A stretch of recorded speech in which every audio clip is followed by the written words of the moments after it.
네, 계속해서 경주 지역 소식 살펴보겠습니다. 인터넷 신문 경주 포커스의 김종득 기자 만나보죠. 안녕하세요.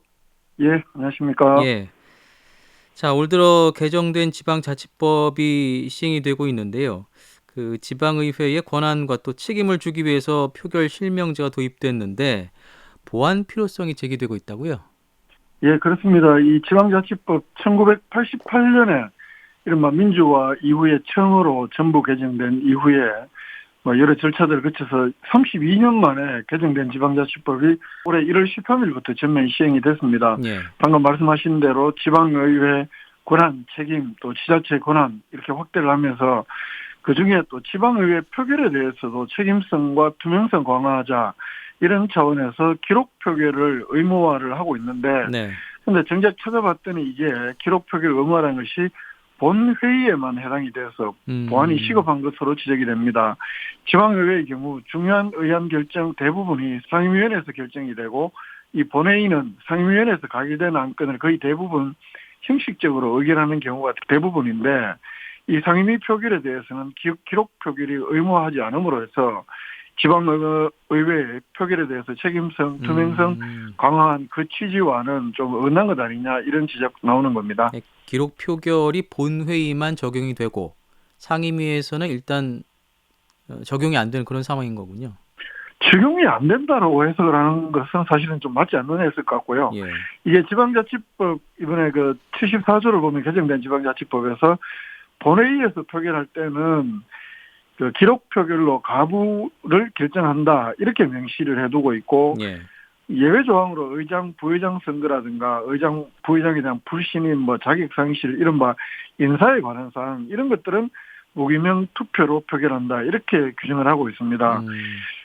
요런 지방자치법 모법에 따라서 경주시 의회에서도 작년에 회의 규칙도 개정을 하고 또 예산 2억 600만 원을 들여서 이른바 기록 표결을 위한 전자회의 시스템을 도입하기도 했습니다. 이 지방자치법이 개정되기 전까지는 경주시의회 표결 방식은 상임위원회나 본회의 할 것 없이 의장이 또는 위원장이 기립 또는 거소하게 하거나 의원 동의가 있을 경우에 개명 또는 무기명 투표로 표결하도록 되어 있는데 이게 사실은 이렇게 되어 있지만 대부분의 경우 좀 민감한 사안들은 무기명 비밀 투표로 이렇게 표결을 함으로써 해서 그 시민들이 정작 알고 싶은 내용들은 어떤 의원이 어떤 의안에 어떤 표시를 했는지를 전혀 알 수 없는 상황이 대부분이었습니다. 예, 그래서 그렇죠. 지방자치법 개정으로 앞으로 표결에서 이게 찬반 의원들의 좀 구체적으로 알 수 있는 것 아니냐 이런 기대감이 높아지기도 했습니다만 정작 상임 표결에 대해서는 아무런 규정이 없어서 그런 기대에 물 아, 건너갔다 이런 지적도 나옵니다. 그러니까 상임위 표결에 대해서는 규정이 없기 때문에 못한다기보다는 표결을 기록 표결을 하지 않아도 되는 상황인 거군요. 그렇죠. 아, 일종의 그 법률 미비다 이렇게 볼 수 예, 있는 거예요. 예, 이게 최근에 이제 경주시의회 경우가 대표적인데 시의회 경제산업위원회 9월 29일 날그 시민 3,353명이 서명으로 공동 발언한 경시 청년 지원 조례 제정안 이 네, 서명 준비 한 7개월 걸렸던 이 조례안을 심사하면서 불과 한 50분 만에 심사도 끝내고 또 그러면서 의결 과정에서는 무기명 비밀 투표로 해버렸는데요. 음, 아까 말씀드렸다시피 지방자치법 개정에 맞춰서 작년에 개정한 시의회 회의 규칙은 이 표결할 때는 전자투표 또는 기록 표결로 가부를 결정한다 이렇게 명시를 해두고 네, 있습니다만 이 회의 규칙에는 본회의장이나 상임위원회 어디서 이런 표기가 별도로 없습니다. 여기에 음, 대해서 행정안전부에서는 이 상임위에서 무기명 비밀 투표를 하는 것 법적 하자는 없다 이런 유권 해석을 내놓고 있습니다. 한마디로 표결 이런 민감한 사안일수록 표결 방식 투명성 책임성 차원에서 기록 표결해야 되는 것 아니냐 이런 지적이 제기되기도 했습니다만 행정안전부는 법적 하자가 없다 이런 해석을 내놓은 겁니다. 아하.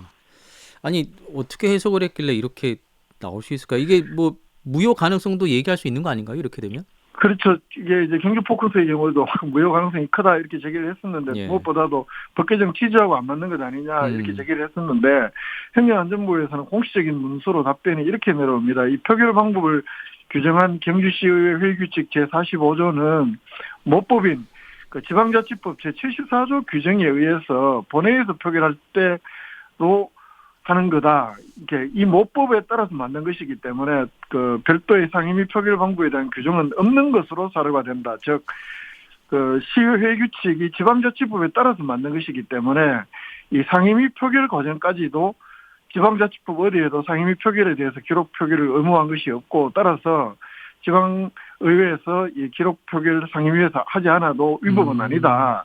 이렇게 해석을 했습니다. 그리고 지방자치법이 지방의회 광범위하게 이렇게 위임사항을 두고 있기 때문에 세세하게 규정하지 않은 사항들은 지방의회 자체 판단을 네. 하면 되는 거다. 그러므로 결국 위법은 아니다라는 취지의 답변을 해왔습니다. 아니 이렇게 되면 지방자치법 개정 취지와는 또 거리가 있는 거 아닌가요? 그렇습니다. 이 지방자치법에서 그 본회의만 기록 표기를 해놓았기 때문에 예. 사실은 조금 전에도 말씀드렸다시피 지방의회의 경우 민감한 주제나 정작 시민들이 뭐 이해가 상충되는 부분 이런 부분 대부분 표결이 상임위원회에서 무기명 비밀투표로 진행되는 것이 아주 다반사입니다. 예. 이번에 경시 청년 지원 조례가 그런 경우이고 또 상임위원회에서 결정이 되면 본회의에서는 상임위원회에서 결정된 것을 거의 토론 없이 그대로 의결하는 것이 사실상의 관례입니다. 이번에 네네. 청년 지원 조례가 상임위원회에서 부결된 뒤에 그 진보당 등 일부 단체들이 시의회 의장을 찾아가서 이거 좀 시의회 의장 직권으로 본회의에 상정해달라 이렇게 요구를 했을 때 시의회 의장이 지방의회 상임위 존중 관례가 있다. 그렇죠. 그러면서 거절한 사례가 대표적인데요. 예. 그렇기 때문에 본회의만 기록 표기를 해놓은 것도 물론 뭐 의미가 전혀 없는 것은 아니지만 지방의회 현실에 비춰봤을 때 그 지방의원들의 그 표결에서의 책임성을 강화하자 이거 취재하고는 본회의만 해서는 별다른 의미가 없다. 따라서 상임위원회 표결에도 앞으로 그 좀 기록 표결을 의무화하는 것이 필요한 것 아니냐 이런 지적이 나오는 것이고 그 실제 행정안전부에서도 그 취지에 대해서는 물론 이제 그 공감을 한다 예. 이렇게 하면서도 이게 이제 법률안을 개정해야 되는 상황이기 때문에 쉽지는 않다. 앞으로 지방의회 여러 사정들을 좀 더 종합적으로 검토해 보겠다 이런 답변을 보내왔습니다. 앞으로 이 상임위 표결 방식에 대해서는 좀 개선 방안이 나와야 될 것 같네요.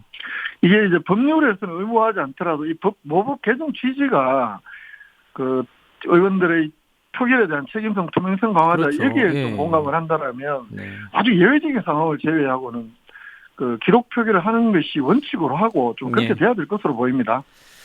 자, 지방의회의 표결 실명제와 관련된 논란 좀 짚어봤고요. 지난 시간에도 알려주셨습니다만 신라문화재 본행사인 축제가 이번 주말에 열리게 되죠. 예, 그렇습니다. 원래 예술제 축제 분리해서 열리는데 예술제는 이미 9월 30일부터 10월 3일까지 했고요. 예. 본행사 격인 축제 이번 주 금요일 14일부터 주일까지 16일까지 3일 동안 경주 시내 봉황대 일원에서 열립니다.